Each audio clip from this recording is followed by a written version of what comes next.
साथियों नमस्कार, स्वागत है आप सभी लोगों का GS with Vinay Tripathi sir YouTube channel पर। प्यारे बच्चों, आज हम लोग जिस मुद्दे पर बात करने जा रहे हैं, ये मुद्दा काफ़ी महत्वपूर्ण है आपके एग्जाम के पॉइंट ऑफ व्यू से। आप लोगों में से बहुत सारे लोगों ने कई बार बायोडायवर्सिटी का नाम सुना होगा, और बायोडायवर्सिटी को प्रोटेक्ट करने की यदि हम लोग बात करें तो बायोडायवर्सिटी के प्रोटेक्शन को लेकर के पूरी दुनिया भर के अलग अलग देश, अलग अलग सरकारें लगातार प्रयास कर रही हैं। तो आज जो हम लोग बात करेंगे वो बायोडायवर्सिटी यानी जैव विविधता पर बात करेंगे। ये जैव विविधता का जो हमारा पूरा टॉपिक है, जिसमें मुख्यतः बात जो होती है वो कन्वेंशन ऑन बायोडायवर्सिटी पर होती है। ये टॉपिक महत्वपूर्ण है आईएएस एग्जामिनेशन के लिए, पीसीएस एग्जामिनेशन के लिए, आरओ समीक्षा अधिकारी जैसे एग्जामिनेशन के लिए। और आराम से बिल्कुल रिलैक्स होकर के देखिएगा। यदि कहीं पर कुछ भी डाउट हो आप कमेंट करिएगा, अगले वीडियो में आपको उस डाउट को हैंडल कर लिया जाएगा। कोशिश की जाएगी कि आपके डाउट को बिल्कुल भी जीरो पर रखा जाए। चलिए, तो सबसे पहले हम लोग बात ये करते हैं कि बायोडायवर्सिटी यानी जैव विविधता दिवस हम कब मनाते हैं। तो ये क्वेश्चन आपके एग्जाम में एवरी ईयर आता है कि जैव विविधता दिवस कब मनाया जाता है। आप कहते हैं कि सर ये 22 मई को मनाया जाता है, लेकिन 22 मई का जो जैव विविधता मनाने का शुरुआत किया गया है, ये कब से किया गया है। देखिए, 2006 में यूनाइटेड नेशन ने ये रिजोल्यूशन पास कर दिया कि बायोडायवर्सिटी को बचाने के लिए, जैव विविधता को संरक्षित करने के लिए हम लोग प्रत्येक वर्ष जैव विविधता दिवस मनाएंगे। लेकिन इसकी शुरुआत जो हुई वो 2010 से हुई। तो याद रखेंगे कि 2010 से पहली बार बायोडायवर्सिटी डे मनाना शुरू किया गया। जब हम लोग बायोडायवर्सिटी की बात करें तो आपको पता होना चाहिए कि इस टर्म को WG रॉसन के द्वारा क्वाइन किया गया था।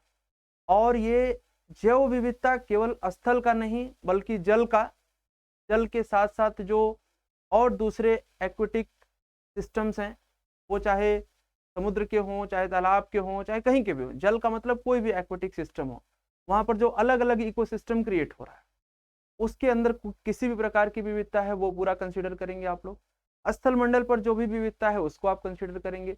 अर्थात जब आप जैव विविधता की बात करते हैं तो एक ब्रॉडर सेंस में आप सोचना शुरू करेंगे। ऐसा नहीं होगा कि केवल आप जंगलों के बारे में सोच लें, केवल आप नदियों के बारे में सोच लें, केवल आप समुद्र के बारे में सोच लें, केवल आप डेजर्ट के बारे में सोच लें, केवल आप पठारों के बारे में सोच लें। ऐसा नहीं है, आपको पूरा सोचना। इस पूरी जैव विविधता को बचाने के लिए, संरक्षित करने के लिए 2010 से आप जैव विविधता दिवस मनाते हुए आगे बढ़ रहे हैं, क्योंकि 2006 में रिजोल्यूशन पास किया गया था। इसीलिए उस वर्ष इस ईयर को जैव विविधता ईयर के रूप में यूनाइटेड नेशन ने डिक्लेयर कर दिया था। सवाल यह है कि इसकी शुरुआत कैसे होती है। काफी महत्वपूर्ण मुद्दा आपके सामने दिखाई दे रहा है, the United nation convention on biological diversity. यदि इसको हम लोग शॉर्ट फॉर्म में कहें तो इसको आप कह सकते हो UNCVD। साथियों ध्यान देंगे, UNCVD, United nation convention on biological diversity. United nation convention on biological diversity क्या है, मैं आपको समझाता हूँ। जब दुनिया को ऐसा लगने लगा कि हमें 21वीं सदी में जो विकास करना है वो संपोषणीय विकास करना है, सस्टेनेबल डेवलपमेंट करना है, पृथ्वी को बचाते हुए करना है, क्योंकि इसी पृथ्वी पर हम लोग भी हैं और हमारी आने वाली जनरेशन भी है। तो ऐसे में 1992 में 1992 में एक सम्मेलन बुलाया गया और उस सम्मेलन को नाम दिया गया अर्थ समिट या पृथ्वी शिखर सम्मेलन। कहाँ पर सम्मेलन हुआ? रियो डी जेनेरियो में हुआ। और ये रियो डी जेनेरियो आप जानते होंगे ब्राजील में स्थित है। तो ब्राजील के रियो डी जेनेरियो में ये सम्मेलन हुआ 1992 में। और यहीं पर कहा गया कि हमें पृथ्वी के बायोडायवर्सिटी को बचाने के लिए कन्वेंशन करना चाहिए, मीटिंग्स करनी चाहिए कि हम किस तरीके से जैव विविधता को बचा सकते हैं। इस पर बात बनी, सहमति बनी और फिर धीरे धीरे इस पर काम होना शुरू हुआ।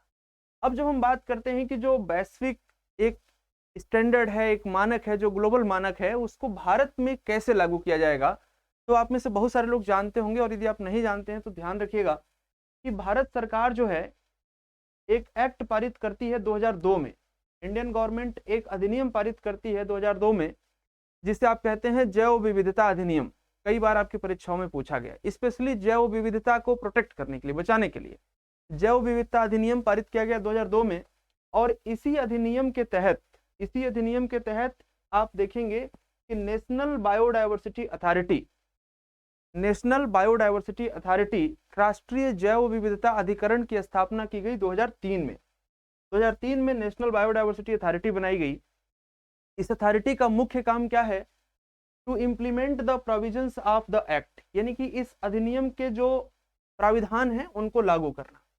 और इस अधिनियम के जो प्राविधान हैं वो यूनाइटेड नेशंस सीबीडी को ध्यान में रख करके बनाए गए हैं कि जो अंतर्राष्ट्रीय मानक है उसके हिसाब से यहाँ पर प्राविधान बनाए गए हैं। इस पर लगातार सवाल आपकी मुख्य परीक्षा में भी पूछा जा रहा है और प्रारंभिक परीक्षाओं में भी पूछा जा रहा है। अब सवाल यह है कि इंडिया पार्टी है कि नहीं? किसका पार्टी है? यूएनसीबीडी का। तो याद रखिएगा कि यदि हम लोग बात करें दुनिया के सभी बड़े देशों को, तो आप एक यूएसए को छोड़ दें तो मेजॉरिटी ऑफ द कंट्री क्या है? पार्टी। किसकी? यूएनसीबीडी की। तो साथियों, जब पार्टी होती हैं, जैसे फ्रांस है, जापान है, ऑस्ट्रेलिया है, कनाडा है, सब पार्टीज हैं सीबीडी की, तो इनको हम लोग क्या कह देते हैं? पार्टीज। और ये सारी पार्टीज मिल करके जब कोई मीटिंग करती हैं, कॉन्फ्रेंस करती हैं, तो इसको आप कह देते हो conference of parties, COP. COP किसका? यूएनसीबीडी का। ध्यान रखेंगे, यूएनसीबीडी के कॉन्फ्रेंस ऑफ पार्टीज, यानी जब कोई कॉन्फ्रेंस होगी तो उनको हम क्या बोलेंगे? Conference of parties. तो कहा जा रहा है कि India is also a party to the convention, यानी कि इंडिया इस कन्वेंशन का क्या है? एक पार्टी, यानी कि जब भी मीटिंग होती है तो उसमें भारत सरकार अपना रोल प्ले करती है। ठीक है, इंडिया ने यूएनसीबीडी को 1994 में रेटिफाई कर दिया था। भारत ने 1994 में इसको रेटिफाई कर दिया। ये बात आपको याद रखनी है। अब जब हम लोग बात करते हैं कि इस यूएनसीबीडी के अंतर्गत कौन से दो प्रमुख प्रोटोकॉल हैं जो आपकी परीक्षाओं में पूछे जाते हैं, तो आपके सामने दो नाम आता है। पहला नाम आता है नगोया प्रोटोकॉल का और दूसरा नाम आता है कार्टेजिना प्रोटोकॉल का। पहला नाम आता है नगोया प्रोटोकॉल का और दूसरा नाम आता है कार्टेजिना प्रोटोकॉल का। तो आज की इस क्लास में हम लोग इन दोनों पर बात करें, लेकिन उससे पहले थोड़ा सा आप सीबीडी के बारे में और देख लें। मैंने आपसे कहा कि कन्वेंशन ऑन बायोलॉजिकल डाइवर्सिटी, ध्यान दीजिएगा कि ये जो पूरा कंटेंट आपका लिया गया है वो ऑफिशियल वेबसाइट से लिया गया है। तो डेटा जो भी है वो बायोडाइवर्सिटी इंटरनेशनल की जो ऑफिशियल साइट है वहां से लिया गया, तो उसमें कोई एरर नहीं है। आप बिल्कुल टेंशन फ्री होकर के नोट कर सकते हैं जो भी आप इसमें से नोट करना चाहें। सीबीडी का सचिवालय कहाँ पर है? यानी कि कन्वेंशन ऑन बायोडाइवर्सिटी का सचिवालय कहाँ है? तो इसका जो सेक्रेटेरिएट है ये मॉन्ट्रियल में है। मॉन्ट्रियल कहाँ पर है? कनाडा में। याद रखेंगे, जब मॉन्ट्रियल का नाम आता है तो आपके दिमाग में मॉन्ट्रियल प्रोटोकॉल भी आता है, और वो Montreal protocol ozone layer depletion के जो रिस्पॉन्सिबल सब्सटेंसेस हैं उनको फेज आउट करने के लिए 1987 में साइन किया गया था। तो मॉन्ट्रियल प्रोटोकॉल जो है वो ओजोन लेयर डिप्लीशन से रिलेटेड है, जबकि यहाँ पर मैं आपको बता रहा हूँ कि सीबीडी का सचिवालय मॉन्ट्रियल सिटी में है और ये मॉन्ट्रियल सिटी कनाडा के अंदर। 1994 ऑनवर्ड्स इस पर कन्वेंशन शुरू हो गए। पहला जो COP1 हुआ, COP1 का मतलब सभी देश जो इसमें पार्टीज थे वो मिले। कब मिले? 1994 में। और कहाँ मिले? तो ये मिले यहाँ पर नसाउ बहमास में इसका पहला कन्वेंशन हुआ। और अभी जो रिसेंट में प्रपोज्ड है COP15 जो 2021 में होने जा रहा है, आप मान के चलो कि सेकेंड क्वार्टर जो होगा इसका, सेकेंड क्वार्टर में होने की उम्मीद है। अब कोविड की वजह से थोड़ा सा मामला फंसा हुआ था। तो ये कहाँ पर प्रपोज है? कुनमिंग में। कुनमिंग चाइना का एक शहर, आप जानते होंगे कुनमिंग। कोलकाता और कुनमिंग का आपस में सिस्टर सिटी रिलेशनशिप भी है। कोलकाता शहर को हम कुनमिंग जैसा बनाना चाहते हैं, कल्चरली और एजुकेशनली, और सिटी का जो अपना एक डेवलपमेंट तरीका है, सिस्टर सिटी रिलेशनशिप डेवलप करना चाहते हैं। कभी उस पर बाद में बात करेंगे। याद रखेंगे जो अभी COP15, किसकी COP15? यूएनसीबीडी की। ध्यान दीजिएगा, UNCCC की बात नहीं की जा रही है। यूएनसीबीडी का जो COP15 है ये 2021 का चाइना कुनमिंग में होने जा रहा है। ये क्वेश्चन भी आपके एग्जाम में आ सकता है। आगे यदि हम लोग बात करें तो ये जो कुनमिंग चाइना का जो कन्वेंशन है इसका एक बहुत बड़ा ऑब्जेक्टिव क्या है? क्योंकि ये 2050 के लिए एक विजन दे रहा है। तो 2050 का vision of living in harmony with nature, यानी कि प्रकृति के साथ हम एक हार्मोनी स्टैब्लिश करें, नेचर के साथ हम एक हार्मोनाइज तरीके से अपने आप को स्टैब्लिश करके जी सकें, यानी कि जियो और जीने दो। तो आप भी खुश रहें, आपके जंगल भी हरे भरे रहें, इस चीज को ध्यान में रख करके कुनमिंग में बातें होंगी। 2050 तक का एक ब्रॉडर ग्लोबल विजन सामने रखा जाएगा बायोडाइवर्सिटी को लेकर के। ठीक है, तो आपको सीबीडी की बातें तो समझ में आ गई होंगी। इसका पहला कॉन्फ्रेंस समझ में आ गया होगा, इसका 15वां कॉन्फ्रेंस समझ में आ गया होगा। जनरली 2 साल पर होता है, यदि कोई विशेष समस्या नहीं है तो। अब हम लोग दोनों में से करके एक एक करके इनके प्रोटोकॉल पर बात करते हैं। देखो भाई, सबसे पहले बात करते हैं नगोया प्रोटोकॉल पर।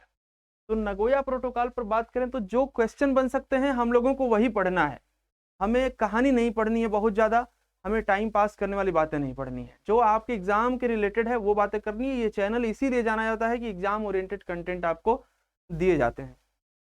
Nagoya protocol on ABS, ABS का मतलब यहाँ पर क्या है, एराइजिंग फ्रॉम देयर यूटिलाइजेशन।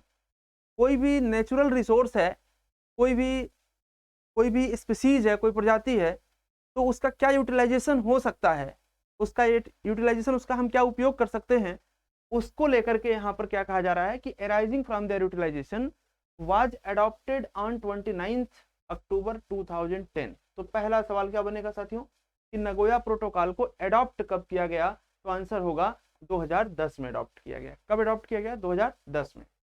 अच्छा, दूसरा क्या है, ये इक्वल जो बेनिफिट्स हैं नेचुरल रिसोर्सेज के या जेनेटिक रिसोर्सेज के, जो बेनिफिट्स हैं उनको इक्वली शेयर करने की बात करता है, ताकि कहीं कोई इम्बैलेंस क्रिएट ना हो। आपको मैं एक एग्जांपल देकर के समझाने की कोशिश करता हूँ। जैसे मान लीजिए कोई नेचुरल प्रोडक्ट है जो फॉरेस्ट में पाया जाता है और वो इंडिया और नेपाल के बीच में कहीं पर लाइज कर रहा है, तो अकेले इंडिया या अकेले नेपाल उसका एक्सप्लॉइटेशन करे तो कहीं ना कहीं ऐसा लगेगा कि यहाँ पर बायसनेस है। तो उसका इक्वल बेनिफिट्स मिले, दोनों देशों को मिले, ऐसा कुछ कॉन्सेप्ट ग्लोबली इस्टेब्लिश किया गया है। और उसको इस्टेब्लिश करने के लिए जो प्रोटोकॉल साइन किया गया है उसको आपने कहा कि नगोया प्रोटोकॉल है। कब अडॉप्ट किया गया, 2010 में। कब से ये इनफोर्स हुआ, तो इसका जो इन्फोर्समेंट ईयर है वो आप देखेंगे 12 अक्टूबर 2014। वर्ष 2011-12 में यह साइन करने के लिए डॉक्यूमेंट ओपन रखा गया दुनिया के सामने, फाइनली सिग्नेचर हुआ इस पर, और 2014 से ये इन्फोर्स हो गया। तो आयोग का सवाल पूछने का एक तरीका होता है कि ये कब साइन हुआ, कब एडॉप्ट हुआ और कब इन्फोर्स हुआ। तो एडॉप्ट हुआ 2010 में, साइनिंग हुई 2011-12 में, और फाइनली इन्फोर्समेंट हुआ इसका 2013 में। इसका जो मुख्य ऑब्जेक्टिव है, इस प्रोटोकॉल का जो मुख्य उद्देश्य है वो क्या है, वो कह रहा है कि the fair and equitable sharing of benefits arising from the utilization of the genetic resources. तो क्वेश्चन क्या पूछा जा सकता है कि नगोया प्रोटोकॉल संबंधित है, तो पहला ऑप्शन है जैव विविधता से, जैव विविधता के संरक्षण से। उसमें यदि और थोड़ा डिटेल में जाके क्वेश्चन फ्रेम किया गया तो यहाँ पर आंसर आ सकता है कि जेनेटिक रिसोर्स के इक्वल और फेयर शेयरिंग से। याद रखेंगे, जेनेटिक रिसोर्स के जो बेनिफिट्स हैं उनके इक्वल शेयरिंग और डिस्ट्रीब्यूशन से संबंधित क्या है, नगोया प्रोटोकॉल। ठीक है, तो नगोया प्रोटोकॉल पर जितने भी प्रश्न बन सकते हैं मुझे लगता है कि आप लोगों को अब क्लियर हो गया होगा। यदि कोई कंफ्यूजन रह गया होगा तो आप कमेंट करिएगा। इसके बाद थोड़ी सी बात हम और कर लेते हैं कि एक लाइन में आप ध्यान रखेंगे कि जो नगोया प्रोटोकॉल है ये कवर करता है जो ट्रेडिशनल नॉलेज है। आपको मैं एक बात और बड़े जिम्मेवारी से बता रहा हूं कि इसमें कोई शक नहीं है कि हमारे पहले वाली जो जनरेशन रही है उस जनरेशन ने एकदम नेचुरल तरीके से चीजों को संरक्षित करने का एक अच्छा ज्ञान अपने पास रखा था। उन्हें पता होता था कि पेड़ की टहनियां काटनी है, पेड़ की डालियां काटनी है, पेड़ ही नहीं काट देना है, क्योंकि वो जानते थे कि पेड़ की टहनी काटेंगे, इस काम चला लेंगे, आगे फिर पेड़ की टहनियां डेवलप हो जाएंगी। लेकिन वर्तमान जनरेशन ऐसा लगता है कि डेवलपमेंट के नाम पर भूल जाती है कि ये पेड़ को इस तरीके से ना काट करके हमें इसका अल्टरनेटिव भी ढूंढना चाहिए। यही कारण है कि ग्लोबल वार्मिंग आप देख रहे हैं किस तरीके से बढ़ता चला जा रहा है। तो इस पर आप लोग विचार करेंगे कि किस तरीके से आप पर्यावरण को और अच्छे से संरक्षित कर सकते हैं, और अपने विचारों को भी आप चाहें तो कमेंट में लिख सकते हैं, अच्छा लगेगा। तो हम लोग क्या ध्यान देते हैं कि नगोया प्रोटोकॉल जो फोकस करता है वो किस पर, ट्रेडिशनल नॉलेज पर फोकस करता है, जो एसोसिएट है किसके लिए, एसोसिएट है जेनेटिक रिसोर्सेज को कवर करने के लिए। ठीक है, तो it was all about the Nagoya protocol.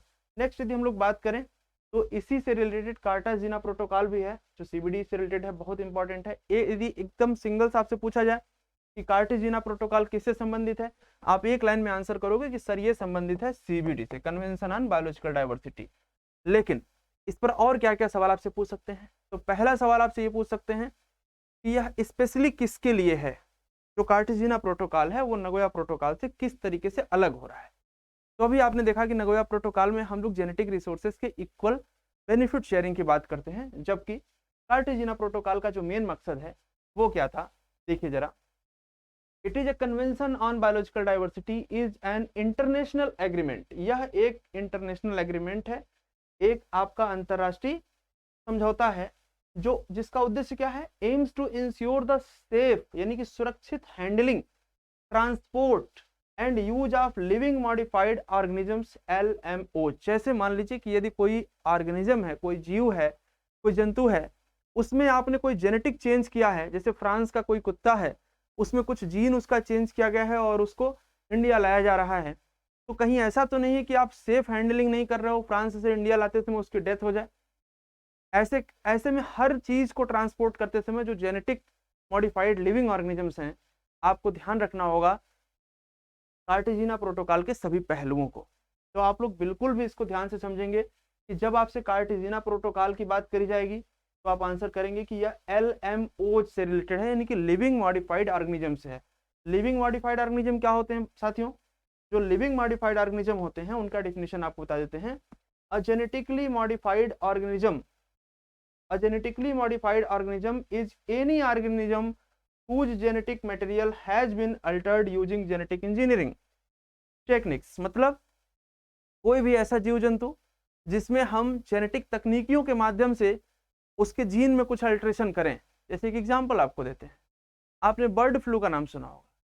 Bird flu, मान लीजिए यदि मुर्गा मुर्गियों को खाने से बर्ड फ्लू हो रहा है, तो पता चला कि उसके जीन में हमने ऐसा परिवर्तन कर दिया कि अब वो जो मुर्गा या मुर्गी डेवलप होगा उसके अंदर बर्ड फ्लू का वायरस आ ही नहीं सकता है।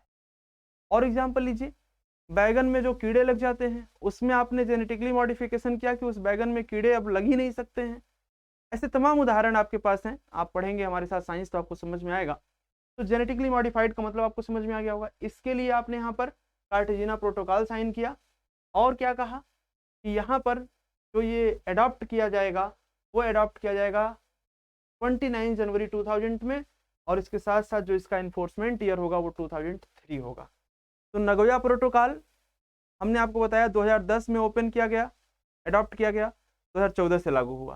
कार्टेजिना प्रोटोकॉल 2000 में इसको अडॉप्ट किया गया और 2003 से ये लागू हुआ। इंडिया के रेफरेंस में हमने आपको बताया कि बायोडायवर्सिटी एक्ट 2002 में आया और वो इन्फोर्समेंट हो गया उसका 2003 में, यानी कि लागू हो गया 2003 से। उसी समय आपने NBA बना लिया, नेशनल बायोडायवर्सिटी अथॉरिटी बना लिया, जो इंडिया में भारत सरकार का जो भी बायोडायवर्सिटी को लेकर के प्रोजेक्ट है उसको इम्प्लीमेंट करने की जिम्मेदारी रखता है। तो मुझे लगता है कि आपको ये सेशन अच्छा लगा होगा। इसी प्रकार से इस प्लेलिस्ट के अंदर आपको और दूसरे प्रोटोकॉल्स भी देखने को मिलेंगे, जैसे क्योटो प्रोटोकॉल है, रामसर कन्वेंशंस हैं, इसके अलावा पेरिस एग्रीमेंट्स है, जो भी महत्वपूर्ण पहलू है, मॉन्ट्रियल प्रोटोकॉल है, किगाली एग्रीमेंट है, तो सारा कुछ आपको यहाँ पर देखने को मिलेगा। 100% एग्जाम ओरिएंटेड होगा। क्लास कैसी लगी आप कमेंट करके जरूर बताइएगा। बहुत बहुत धन्यवाद। जय हिंद, जय भारत।